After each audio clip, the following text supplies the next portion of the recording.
Nasa labas. Sagot ko. Hindi ko alam kung bakit galit na galit siya habang hinahanap si Dustin. Maya-maya lang ay tumambad sa aming harapan si Dustin, hawak ang order nitong cappuccino. Gulat ang makikita sa kanyang mukha nang makita nito si Kuya. Walang hiya ka, right? Nanlaki ang mga mata ko nang biglang inatake ni Kuya si Dustin. Sinuntok niya ito kaya natumba sa sahig. Nagkalat naman ang dala niyang cappuccino sa sahig. Nang tumingala ito ay kita ko ang dugo na umalpas sa kanyang labi. Daddy! Napasigaw si Danica.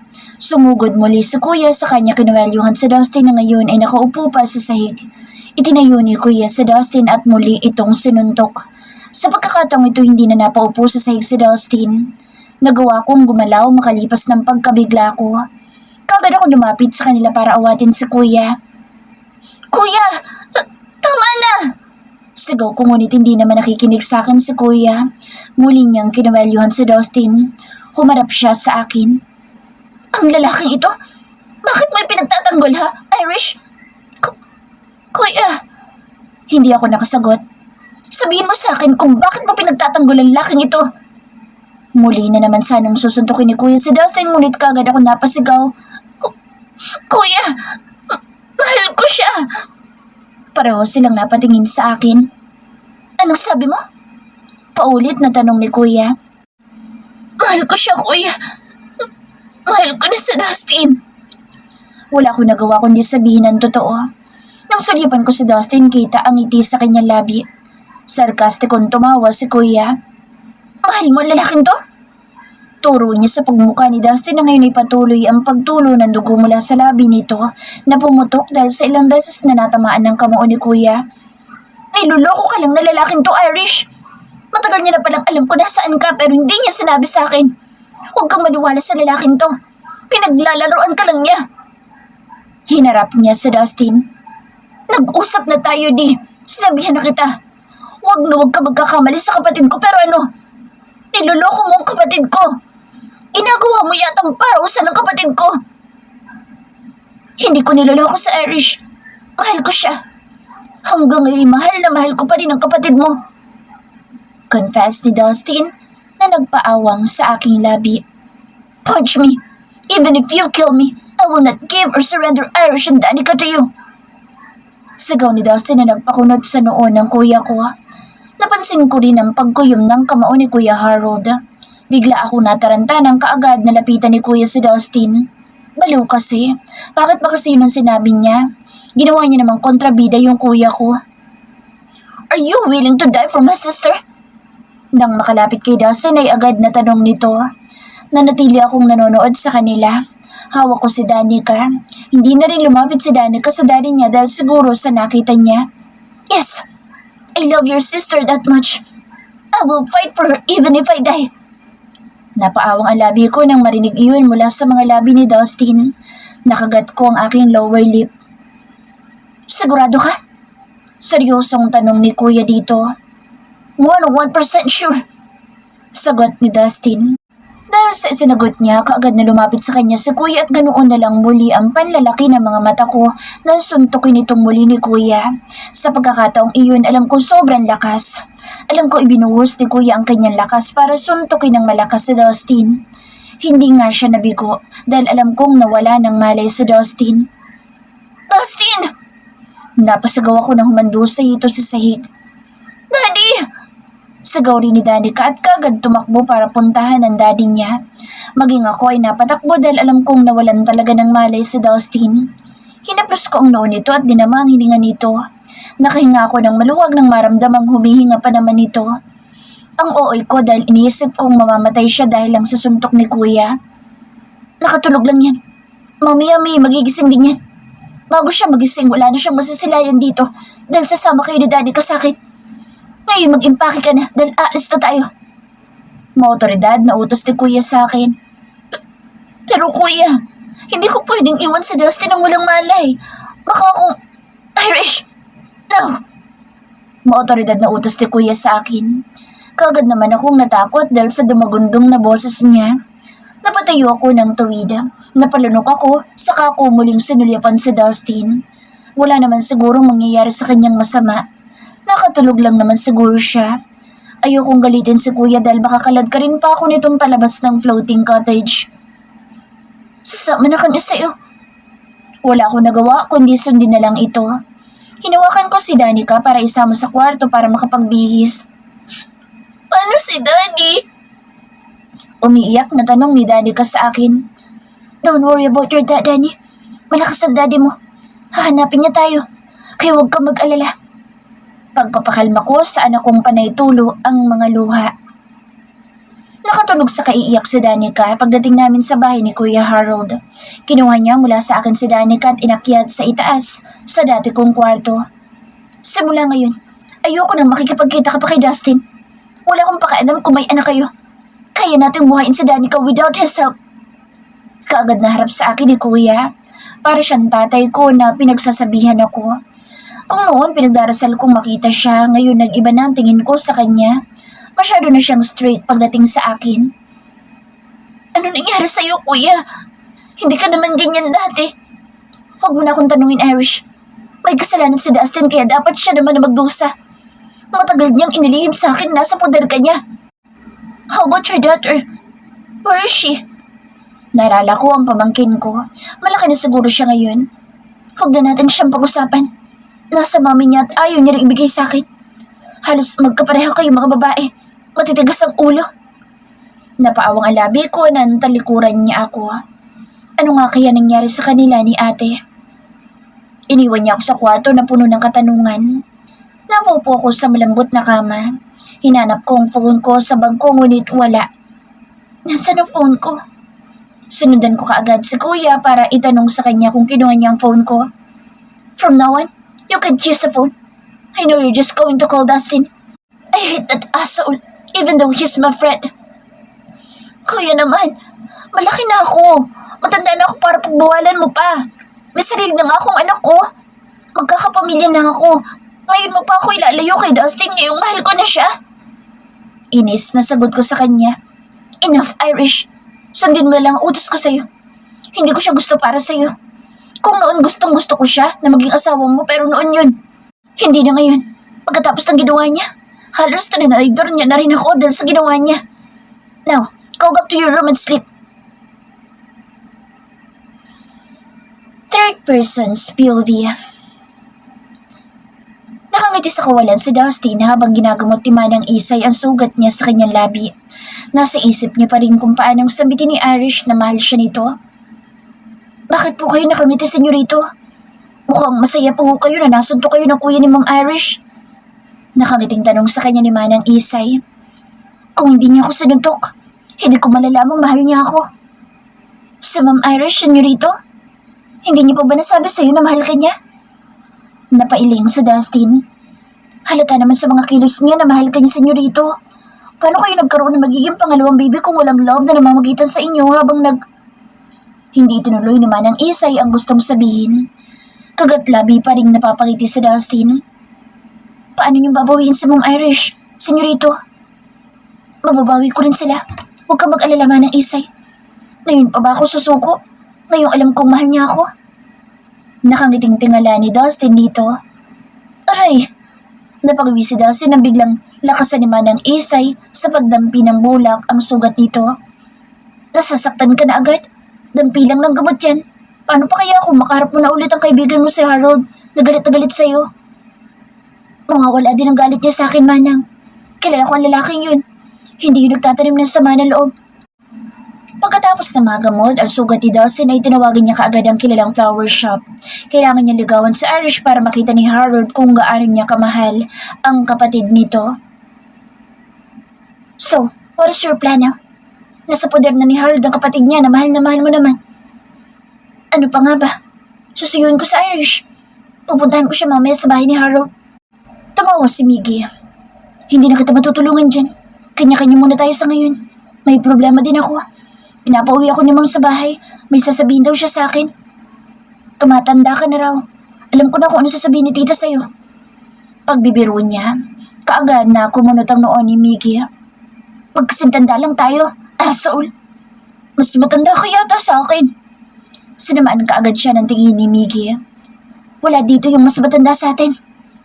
Natatawang sabi ni Miggy. Si Aaron. Sabay nilang sabi at sabay din silang nagtawanan at sabay din na ininom ang alak na nakasalin sa kanilang shot glass. Kung ako sa'yo, ligawan mo muna yung kaibigan natin bago yung kapatid. Mukhang mahihirapan ka. Lalo na't broken-hearted yun. Hindi mapigtas ang tawa ni Miggy habang sinasabi ang kataga kay Dustin. Ang malas mo lang kasi sakto na broken-hearted sa Harold. Kaya ayoko mag-asawa eh. Ang hirap intindihin ng mga babae. Hilot-hilot ang noo na sabi ni Miggy. Anong gusto mo? Mag-isa ka lang sa buhay? Gagawa lang ako ng baby. Hindi kasama ang babae sa plano ko. Kahit pa paano may magmamana sa kapugian ko. Muli ay sabi ni Miggy habang hinihimas ang parehong kilay. Kinatawa naman iyon ni Dustin. Kakainin mo rin yung mga sinasabi mo. Tumayo si Dustin kasabay ng pagbagsak ng kamay sa mesa. Umpisahan ko ng ligawan sa Harold. Mas mahirap yatang ligawan yun kaysa kay Irish. Well, good luck, dude. Tumayo naman si Miggy para tapikin ang kanyang braso. Habang minamaneho ang sariling kotse patungo sa bahay ni Harold kung nasaan nandoon ang mag-ina niya, ay hindi mawala ang kaba na nararamdaman niya. Pinarada niya ang kotse sa tapat ng gate. Hindi siya pinagbuksan ng guard kaya bumaba siya para kausapin nito. Ang swerte pa rin niya dahil pinapasok siya nito. Kilala na kasi siya nito. Mukhang nakalimutan ni Harold magbilin sa guard na huwag siyang papasukin. Malapit na siya sa tapat ng bahay nito nang marinig ang boss ni Harold. Itapon niyo ang lahat ng yan. Lahat ng bigay ni Dustin or ng kaibigan ko itapon niyo. Natigilan siya sa narinig. Ang mga bulaklak pala na pinadeliver niya ang pinapatapon ni Harold. Maging ang bouquet ay hawak-hawak na ngayon ng isa sa mga maids ni Harold.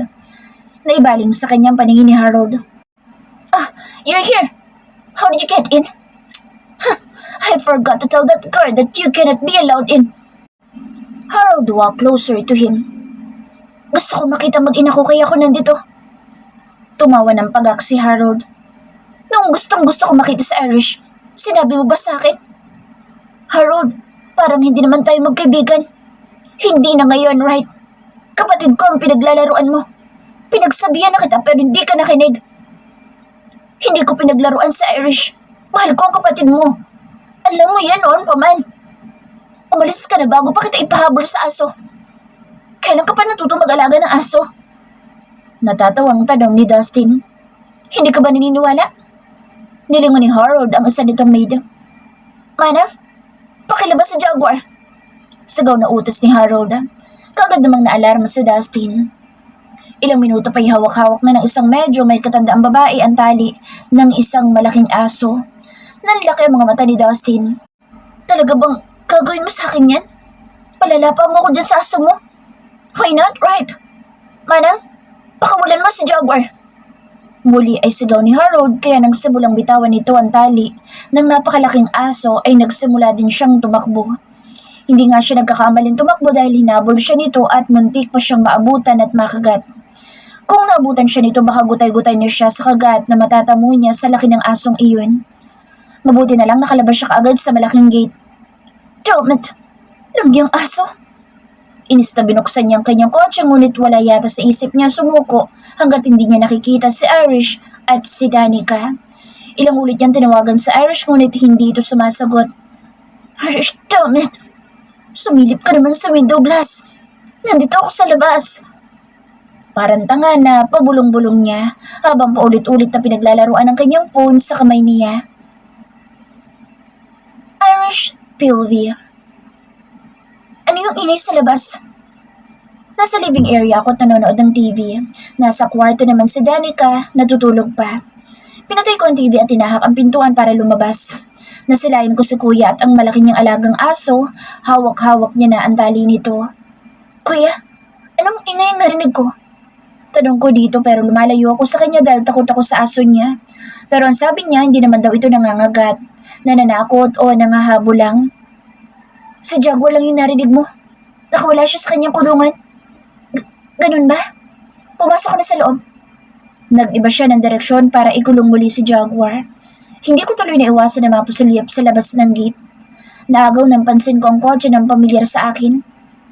Irish! Pumasok ka na sa loob! Sigaw ni kuya sa akin. Pumasok na rin naman ako sa loob pero dahil hindi ako mapakali sa pamilyar na kotseng nakita ko sa labas, Dumiretso ako sa kwarto at tinungo ang window glass. Mula kasi dito sa kwarto ko makikita ang labas. Unti-unti kong hinawi ang curtain sa bintana ng kwarto. Napaawang ang labi ko na makita mula dito kung sino ang nakasandal sa gray na kotse habang pasulyap-sulyap sa wristwatch nito. Dustin? Lumabas ka! Senyas lang pero naiintindihan ko ang ginagawang pagsenyas ni Dustin. Nasa labas pala siya kaya siguro maingay kanina. Hindi man lang sinabi sa akin ni Kuya. Susubukan kong lumabas. Sinenyasan ko rin ito kaya napatango siya at napangiti. Nagmadali ako lumabas ng kwarto. Dahan-dahan naman ako sa paglakad na makarating sa hagdanan pababa. Baka marinig ni Kuya mga yapak ko kaya maingat kong inihakbang ang mga paa ko palabas. Nasa pintuan na ako nang marinig ang kaisa-isang hari dito sa bahay. Walang iba kundi si Kuya. Irish! Natigilan ako at napa ako sa kinatatayuan ko. Parang nag-stop dance lang ang peg ko dito. Napahinto ng matigil ang music ngunit sa pagkakataong ito, boses ng kuya ko ang nagpahinto sa akin. Saan ka pupunta? Humanap ka ng palusot, Irish. Kumibot ang bibig ko. Ano kasi? Kuya, may kukunin lang ako sa labas. Yung parcel ko dumating na pero papunta ka pa lang, pabalik na ako, Irish. Alam ko na mga palusot na yan. Pupuntahan mo, lalaki yun sa labas? Ha? Anong lalaki? Parcel yung nasa labas, kuya, hindi lalaki. Pagmamaang-maangan ko pa rin kahit nabuko na. Get back to your room now! Maotoridad na utos ni kuya sa akin habang itinuturo ang hagdanan. Ano ba naman yan? Napakamot ako sa aking ulo. Kuya, kukunin ko nga yung parcel ko. Umorder kasi ako online saka... Sa tingin mo ba hindi yun kukunin ng guard natin sa labas? Hindi pa nga bayad eh. Kamot-kamot pa rin sa ulo na sabi ko sa kanya. Sundin mo na lang utos ko. Umalik ka na sa kwarto ngayon din. Ako na kukuha ng parcel mo. Ha? Huwag na kuya. Umalis na pala. Kumunot ang noon nito. Niloloko mo ba ako, Irish? Hindi kuya. Nagsasabi ako ng totoo. Ang sinungaling ko. Okay. Ano mo okay kuya? Palalabasin mo na ako? Hindi. Bagsak ang mga balikat ko na bumalik sa itaas sa aking kwarto. Nang muli ko silipin sa bintana si Dustin ay wala na siya doon. Bilis namang sumuko ng kumag na iyon. Mommy! Napalingon ako sa anak kong kagigising lang. Mommy? Si Daddy? Nandito na ba siya? Pumikit-pikit ang mata na tanong nito sa akin. Nilapitan ko ito at kinabig palapit sa akin. Niyakap ko tinaplos ang kanyang buhok. Hindi pa baby. Pero alam ko naghahanap ng paraan ng daddy para makita niya tayo. Para makita ka niya. Bakit po ba nagagalit si Tito Harold kay daddy? Ano pong kasalanan ni daddy? Inosenteng tanong nito. Nagpakawala ako ng buntong hininga bago ko siya sinagot. Galit si tito mo dahil itinago tayo ni daddy mo sa kanya. Kaya nagagalit ang tito mo. Naintindihan mo ba, baby? Napanguso ito. Hindi ko po gets, mommy. Balang araw maintindihan mo rin. Halika na sa ibaba. Mag-breakfast ng baby ko. Bumaba kami ni Danica at pagbaba namin ay may nadatnan kaming isang babae na makapalang make-up. Kausap ngayon ni Kuya. Bakit parang hindi babae? Parang bakla. Kuya, sino siya? Kagad na tanong ko nang makalapit. Pinakatitigan ko iyon at ganoon na lang ang pagtakip ko ng aking bibig nang makilala ko kung sino ito. Bigla itong kumindot sa akin kaya nakilala ko. Si Dustin. Si Dustin ang taong ito na nag-disguise. Kaya naman pala, balot na balot ang katawan kahit sobra naman ang init sa labas. Pero ang kapal na makeup niya, may suot pa siyang curly hair wig. Bakit hindi mo lang siya kilala ni Kuya? Simula ngayon siya na mag-aalaga kay Danica. Sagot ni Kuya. Nagpalipat-lipat ang aking paningin kay Danica at Dustin. Hindi ko alam kung nakilala din ni Danica ang daddy niya pero sa tingin ko'y nakilala niya dahil tahimik siyang nakatitig dito. Dad? Kagad kong tinakpan ang bibig ni Danica nang tatawagin niya sana itong daddy. Mabubuko si Dustin kapag sinabi ni Danica iyon. Sarcastic ako na pangiti. Kuya, sa kwarto ko na lang po papakainin si Danica. Halika na anak. Kagad na pinatalikod ko si Danica ngunit biglang nagsalita si Kuya. Danica? Meron ka sasabihin? Nanlaki ang aking mga mata sa kadahan-dahan na humarap sa kanila. Hindi ko na sana bibitawan pa ang pagtakip ko sa bibig niya ngunit sinamaan ako ng tingin ni Kuya. Irish, pakawalan mo sa Danica. I think may sasabihin siya. Sinunyasan ko sa Danica sa pamamagitan ng aking tingin. Umiling-iling din ako na sana'y maintindihan niya ang ipinapahiwatig ko sa kanya. Wala po dito. Nagulat lang po ako kasi po, ang kapal po kasi ng makeup niya. Nakahinga ako ng maluwag. Good girl, baby. Good girl. Sana'y makalusot ang kubang na ito kay kuya. Kung ano-ano nang ginagawang paraan para lang makapasok. Gusto ko matawa dahil sa itsura niya. In fairness, bagay sa kanya yung makeup niya. Habang pataas kami ay hindi mapawi ang mga ngiti ko. Hindi mawala sa isip ko ang itsura niya. Mommy, si daddy po ba yun? Bakit po naging babae? Bakla na ba sa daddy? Dahil sa tanong ng anak ko ay hindi ko na napigilan pa ang mapahagalpak ng tawa na kanina ko pa pinipigilan.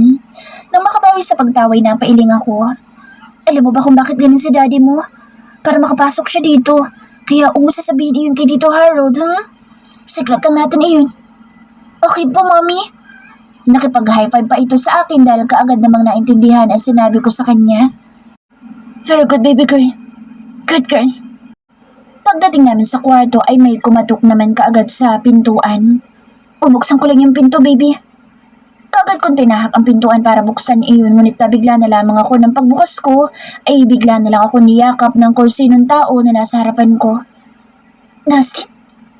Yes. Sagot niya sa kahinubad ng suot niyang long sleeve at tinanggal niya rin ang kanyang makeup at makapal na lipstick.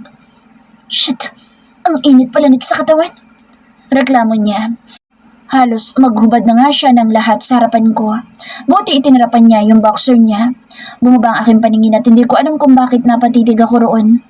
Looks like you're enjoying the view. Untag niya nagpakurap-kurap sa aking mga mata. Dinaanan ko siya at tumalikod sa kanya. Sino ba kasi nagsabi sa'yo na magganyan ka? Napagkamalan ka patuloy dani ka na bakla dahil dyan sa suot mo.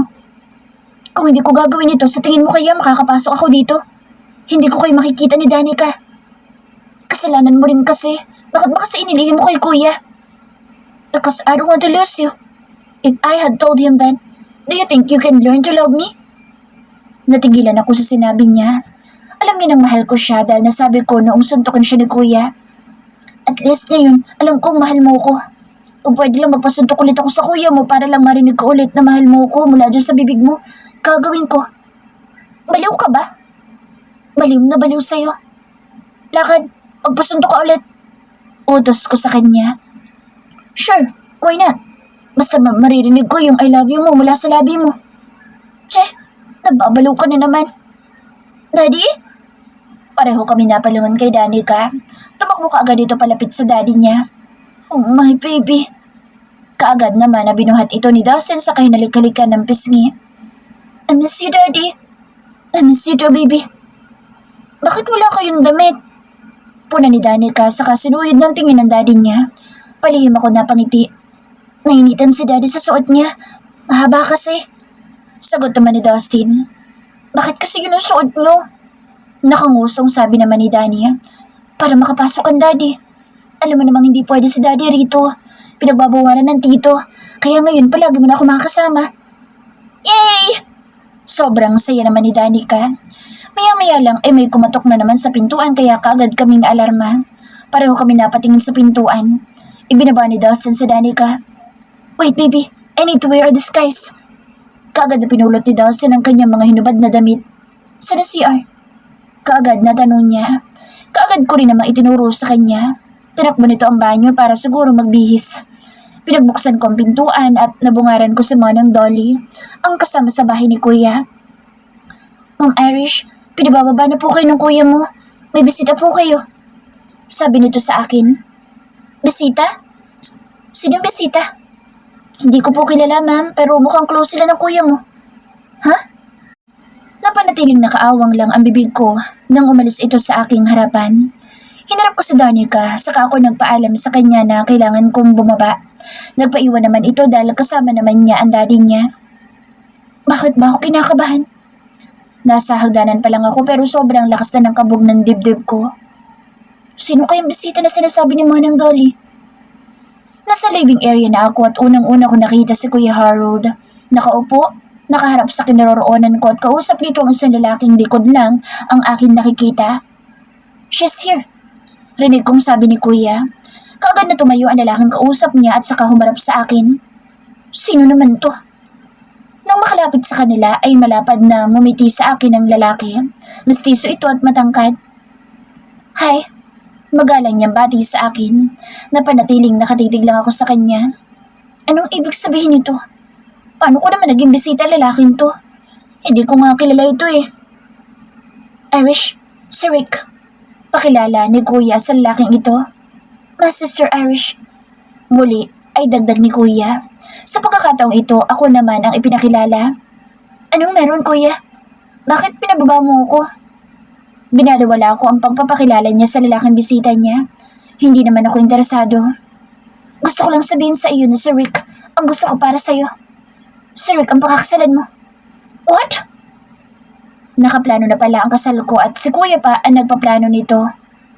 Your older brother has been telling me about you for a long time, Irish. But I'm even more impressed now that I've seen you in person. You're even more beautiful in person. Isa ka pa. Plus, I don't have a good attitude, just so you know. I'm a demon. Prangka ko sa kanya na ikinatawa niya lang. Ano nakakatawa sa sinabi ko? Sinabi ko lang ang totoo. But I like you. You are the demon that should be loved. Mga banat nito. Mas kumunod ang noo ko sa sinabi niya. Napalingon ako sa banda ng hagdanan nang marinig ang boss ni Danica. Tinawag niya ako, kasama niya si Dustin na ngayon nakakunot na ang noo. Narinig niya kaya ang sinabi ni Kuya? Kahit pa sa mga makeup niya ay halatang nagtatagis ang bagang nito habang palapit sa kinaroroonan namin. So, paano Irish? See you tonight? Kaagad naglandas ang aking mga kilay. Anong pinagsasasabi nito? Nakapagdesisyon na kaagad sa buhay niya? Pala desisyon ng lalaking to. See you tonight then. Kaagad ako napatingin kay Dustin dahil siya ang sumagot at nakipagkamay pa kay Rick. Tanitigan ng mabuti ni Rick sa Dustin. Parang kinakabisado ang mukha, ang galaw at lalong-lalo ng pangangatawan ni Dustin na ngayon ay balot na balot at ang kapal pa ng makeup nito. Teka nga, sino ka naman? Takanta na tanong ni Rick habang ako'y gusto kumatawa dahil hindi pa rin naghiwalay ang kanilang mga kamay. Baka may bala ka ng bitawan ng kamay ko. Kaagad na puna ni Rick at kaagad naman na binitawan iyon ni Dustin. Sorry. Nakalimutan kong hawak ko palang kamay mo. Mas lalo ko natawa nang ibahin ni Dustin ang kanyang boses. Pinipilit niyang maging boses babae. Sinulipan ko si Kuya kung hindi pa rin ba niya namumukhaan si Dustin ngunit nakatingin lang ito at walang expression na makikita sa mukha. Diana, linisin mo na lang ang kulungan ng aso sa likod. Hindi mo naman na kailangan bandayan sa Danica. Nandito naman si Irish kaya habang wala ka pang ginagawa, ikaw na muna mag-asikaso kay Jaguar. Utos ni Kuya kay Dustin na Diana pa pala ang ginawa niyang pangalan. Natawa ako pero pinipigilan ko. Maglilinis siya ng kulungan ni Jaguar? Makakaya niya kaya yun? Tingnan ko lang kung hindi siya susuko. Nagkibit balikat ako kay Dustin. Sinasansan niya kung samahan ko siya. Kuya, sasamahan ko lang sa Diana sa likod. Paalam ko ngunit kaagad naman tumutol si Kuya. No, stay here. You still need to talk to Rick. Kaagad natanggi ni Kuya at utos na kausapin ko pa ang bisita niya. Mami, ako na lang dililinisan ng kulungan ng aso mo, Mr. David. Sasamahin ko na muna dito sa Irish. Kaagad naman nasabi ni Dustin. Umelkas sa mga kilay ni Kuya. Bakit kailangan mo samahan sa Irish? Hindi ka kasama sa usapan nila kaya gawin mo na lang inuutos ko sa'yo. Mautoridad na sabi ni Kuya kay Dustin. Nagpalipat-lipat ang kanyang mga tingin sa amin dalawa ni Rick. Para bang gusto niyang sabihin sa akin na huwag kong kausapin si Rick. Wala din naman siyang nagawa kundi sundin si Kuya. Kung hindi niya ito susundin, maghihinala sa kanya si Kuya at baka sa pagkakataong ito ay makilala siya. Third person's POV. Bullshit! Paano ko mapipigilan ang plano ni Harold na ipakasal si Irish sa gunggong na iyon? Habang tinatahak ni Dustin ang likuran kung nasa ng aso ni Harold na si Jaguar. Bullshit! Isa pa sa problema kong aso na ito. Paano kung kagatin ako nito? Baka naman sa buro lambagsak ko at mas lalong hindi ko na makita pa si Irish at ang gunggong na iyon. Magkaroon pa ng pag-asa. Damn it, I have to make a plan. Nasa likuran na siya at natatanaw niya na ang kulungan ng Jaguar na ito. Napakalaking aso. Kung lalapain siya nito, talagang gutay-gutay ang kanyang katawan. Sa ingay pa lang nito sa pagtahol habang palapit siya sa kulungan nito ay nakakatakot na. Don't dare to bite me! Kinakausap niya ito. Natahimik ito at nakatitig na lang sa kanya na parang kinikilala. Very good dog. Now, sit and relax. Pinakalma niya ito. Umupo naman ito habang nakatitig sa kanya. Nasa loob lang ito ng kulungan habang kinakausap niya. See, kailangan ko palinisin itong kulungan mo. Damn it. I have to clean your fucking poop. Damn it. Kung di lang dahil kay Irish, hindi ko gagawin ito. Parang baliw na kinakausap ang aso na nakatingin lang din sa kanya. Mabait ka naman pala. Bakit pa ako tumakbo kung madali ka lang naman palang kausap? Napailing-iling na sabi niya dito. Parang nakakaintindi naman ng aso na tumatabingi pa ang ulo nito habang nakatingin sa kanya. Alam mo kung sinong dapat mong kagatin? Yung lalaki nasa loob. Kausap ang boss mong babae. Yun ang dapat mong kagatin, hindi ako. Habang naglilinis ay patuloy niyang kinakausap ito.